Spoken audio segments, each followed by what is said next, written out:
नमस्कार YouTube family. तर आज आपण बनवणार आहोत झणझणीत असे पापलेट फ्राय.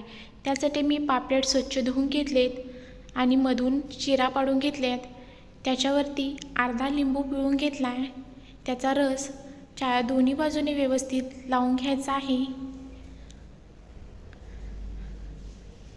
आता आपण याच्यामध्ये लावण्यासाठी मसाले बनवून घेऊया. त्यासाठी मी घेतले 1 चमचा आलं लसूण पेस्ट, चिमूटभर हळद, थोडेसे मीठ, लाल तिखट. तुम्हाला जितकं तिखट हवं असेल तितकं तुम्ही लाल तिखट वापरू शकता. त्याचबरोबर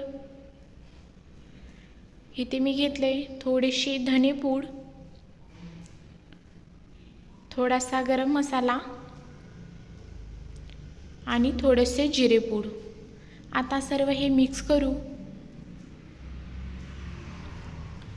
ह्याच्यामध्ये पाणी टाकून मी छान असे मसाले मिक्स करून घेतले. आता यामध्ये पापलेटामध्ये सर्व मसाले लावून घेऊ. इथे बघू शकता मी सर्व मसाले पापलेटांना लावून घेतले. आता हे पापलेट 15 मिनिटासाठी बाजूला ठेवू. आता 15 मिनिटानंतर पापलेट फ्राय करण्यासाठी मी इथे 3 चमचे रवा घेतला आहे आणि 2 चमचे तांदळाचे पीठ घेतले. त्यामध्ये थोडेसे मीठ घालायचं आहे, चिमूटभर हळद, चवीनुसार लाल तिखट. आता हे सर्व व्यवस्थित मिक्स करून घेऊया.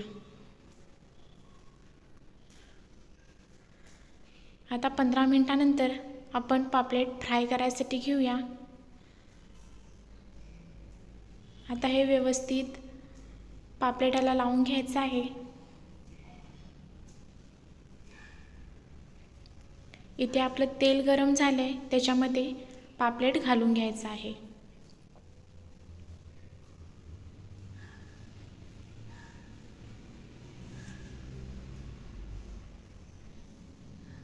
अशा प्रकारे मी दुसरा एक पापलेट अजून याच्यामध्ये घातलेला आहे.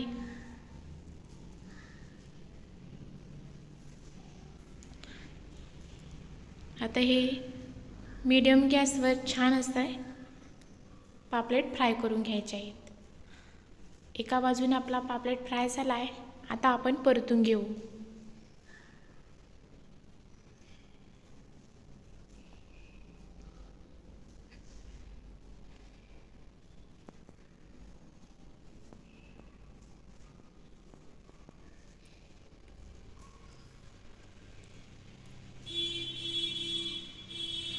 तुम्ही बघू शकता. आता मी हे परत एकदा परतून घेते.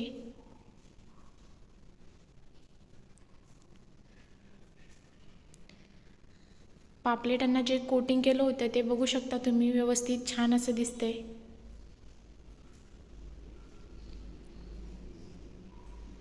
आपले पापलेट फ्राय तर तयार आहेत. धन्यवाद.